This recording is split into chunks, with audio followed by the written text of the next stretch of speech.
Supreme court से आज एक नहीं बल्कि दो दो बड़ी खबरें निकल कर आ रही हैं। पहली खबर, एसआईआर से जुड़े हुए मसले को लेकर चल रही सुनवाई के दौरान सुप्रीम कोर्ट ने चुनाव आयोग से ऐसा सवाल पूछ लिया कि खुद आयोग की तरफ से जो वकील साहब थे उनके पास जवाब ही नहीं था। क्या सवाल पूछे गए, क्या जवाब दिया गया, ये तो मैं आपको बतलाऊंगा ही। साथ ही साथ यशवंत वर्मा, जी हां, जस्टिस यशवंत वर्मा को लेकर के एक खबर निकल कर आ रही है जिसमें उनको बड़ा झटका लगा है। जी हां, दोनों खबरों को विस्तार से बातचीत करेंगे। सबसे पहले इस खबर की हेडलाइन को देखिए। खबर है, नागरिकता के आधार पर कितने लोगों के नाम वोटर लिस्ट से हटाए गए, सुप्रीम कोर्ट ने चुनाव आयोग से पूछ लिया सवाल। जी हां दोस्तों, एसआईआर की प्रक्रिया को लेकर सुप्रीम कोर्ट के अंदर लगातार सुनवाई चल रही है और एसआईआर की प्रक्रिया को लेकर वैसे तो तमाम विपक्षी पार्टियां सवाल पूछ ही रही हैं कि जो डिलीट वोटर, जो ड्राफ्ट रोल है उसका लिस्ट सार्वजनिक किया जाए। अब हाल ही में ममता बनर्जी ने सवाल पूछे ज्ञानेश कुमार से कि कब दिए जाएंगे वो लिस्ट, कब उस पर हम जानकारी निकाल पाएंगे कि कितने लोगों के नाम काटे गए हैं, कितने लोगों के नाम जोड़े गए हैं, कौन से नाम जुड़े हैं। ये सारी जानकारियां जो है इलेक्शन कमीशन जो वोटर ड्राफ्ट लिस्ट है वो कब जारी किया जाएगा। और आज सुप्रीम कोर्ट के अंदर न सिर्फ चुनाव आयोग से सवाल पूछा गया बल्कि यह भी कहा गया कि आखिर जो डिलीट वोटर लिस्ट है वो इलेक्शन कमीशन जारी कब करेगा। जरा खबर में चलते हैं। खबर में लिखा गया है, सुप्रीम कोर्ट ने चुनाव आयोग से विशेष गहन पुनरीक्षण को लेकर अहम सवाल पूछा है। शीर्ष अदालत ने निर्वाचन आयोग से संदिग्ध नागरिकता के आधार पर वोटर लिस्ट से नाम काटे जाने वाले वोटरों की संख्या पूछी है। मामले की सुनवाई सीजीआई की बेंच कर रही है। जी हां, सीजीआई साहब की बेंच इस पूरे मामले की सुनवाई कर रही है और बेंच से यह सवाल पूछा गया चुनाव आयोग से कि जो काटे गए जो नाम हैं, वोटर लिस्ट से जो नाम कट रहे हैं उसकी संख्या कितनी है, वो कैसे पता चलेगा, कब तक जो है वो लिस्ट सार्वजनिक किया जाएगा और किस आधार पर काटा गया है। ये सीजीआई साहब की बेंच ने चुनाव आयोग से सवाल पूछा है। अब इसमें जरा आगे आते हैं। इसमें लिखा गया है, चीफ जस्टिस सूर्यकांत और जस्टिस जयमाल्या बागची की बेंच ने कहा कि चुनाव आयोग ने वोटरों के नाम हटाने की सिर्फ 3 कैटेगरी बताई है, मौत, डुप्लीकेशन और वोटरों के माइग्रेशन। बेंच ने आयोग की तरफ से पेश हुए सीनियर वकील राकेश द्विवेदी से पूछा गया कि हम नाम हटाने की प्रक्रिया की जमीनी हकीकत जानना चाहते हैं। क्या संदिग्ध नागरिकता के आधार पर नाम हटाने की कोई कैटेगरी है? यह सवाल पूछा गया कि कोई संदिग्ध वोटर है तो संदिग्ध नागरिकता के आधार पर क्या कोई ये जो कैटेगरी है कि हम इस कैटेगरी के हिसाब से, इस लॉ के हिसाब से हम नाम हटा रहे हैं।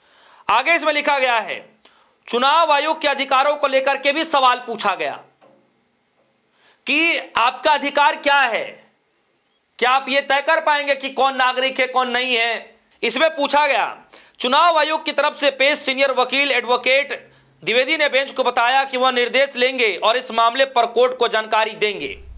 यानी साफ शब्दों में कहूं कि जो सवाल पूछा गया चुनाव आयोग से, जो सीजीआई साहब की बेंच ने जो सवाल पूछा चुनाव आयोग से, तो चुनाव आयोग की तरफ से द्विवेदी साहब जो वकील थे वो जो है उनके पास जवाब ही नहीं था, तो उन्होंने कहा कि हम जानकारी निकाल करके, जानकारी पूछ करके आयोग से हम आपको बता देंगे।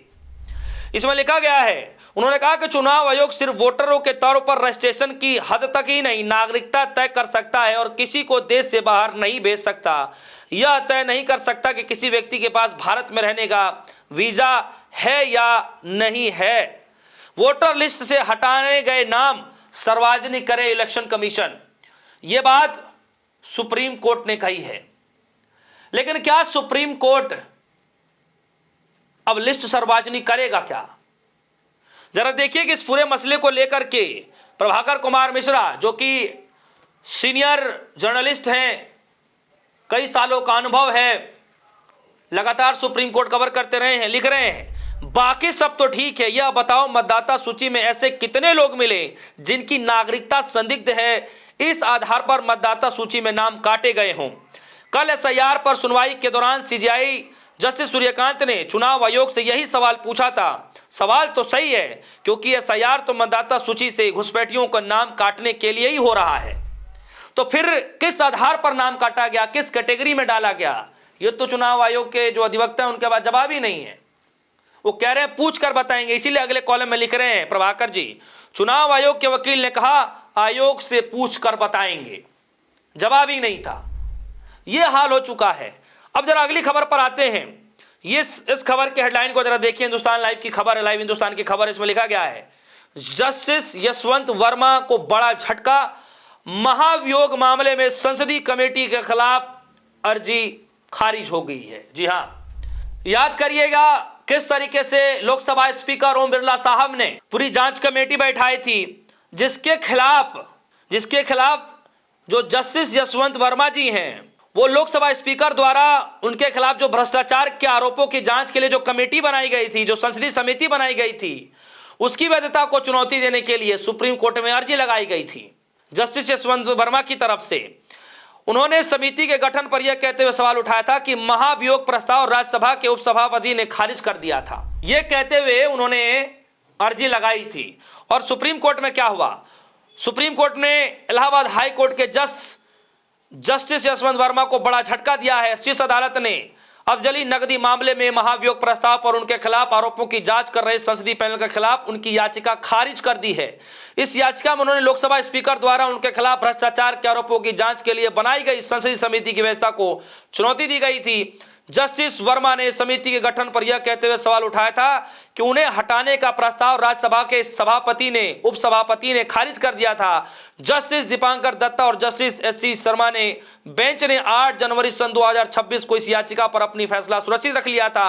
अब कोर्ट ने इस अर्जी को खारिज कर दिया है, जिससे संसदीय समिति को आगे बढ़ने की इजाजत मिल गई है। यानी कि कोर्ट की तरफ से, सुप्रीम कोर्ट की तरफ से जस्टिस यशवंत वर्मा को बड़ा झटका लगा है। अब जो संसदीय समिति जो बनाई गई थी, जांच समिति जो बनाई गई थी महाभियोग लाने के लिए, अब उस पूरे प्रकरण को आगे बढ़ाया जाएगा और मुसीबतें लगातार बढ़ती दिखाई देंगी जस्टिस यशवंत वर्मा के खिलाफ। यही जस्टिस यशवंत वर्मा साहब हैं जिनके घर पर जले हुए नोट मिले थे। जी हां, जिसके बाद महाभियोग की पूरी तैयारी हो गई थी, हंगामा मच गया था कि जज के खिलाफ जले हुए नोट मिल रहे हैं, कैसे लोग न्यायपालिका पर भरोसा करेंगे।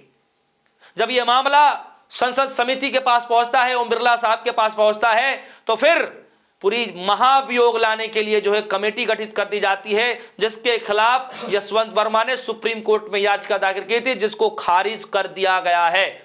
ये 2 बड़ी खबरें सुप्रीम कोर्ट से आज के दिन निकल कर आई हैं, एसआईआर प्रक्रिया को लेकर के, जस्टिस यशवंत वर्मा को लेकर के। इन दोनों खबरों को लेकर आपके मन में क्या कुछ चल रहा है, वीडियो कमेंट सेक्शन में जाइएगा, आप राय जरूर रखिएगा। फिलहाल के लिए दीजिए इजाजत, देखते रहिए डिस्कवर न्यूज। धन्यवाद।